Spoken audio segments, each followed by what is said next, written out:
আমরা যখন মরে যাই, মরার পরে আমাদেরকে কবরের মধ্যে রাখা হয়।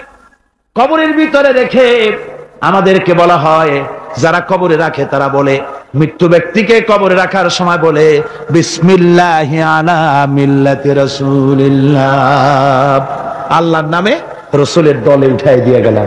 আল্লাহর নামে কার দলে উঠাইলো? রাসূলের দলে। চিন্তা করেন ভাইরা, আল্লাহর নামে রাসূলের দলে উঠাইলেন কারে?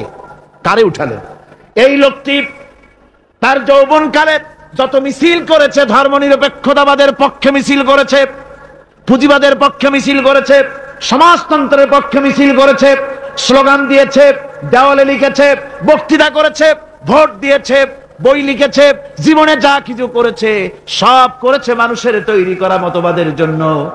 তার ভোট ইসলামের কাজে লাগে নাই, তার ইলেকশন ইসলামের কাজে লাগে নাই, তার দেওয়ালের লেখা ইসলামের কাজে লাগে নাই, তার বক্তৃতা, তার টাকা পয়সা ইসলামের কাজে লাগলো না।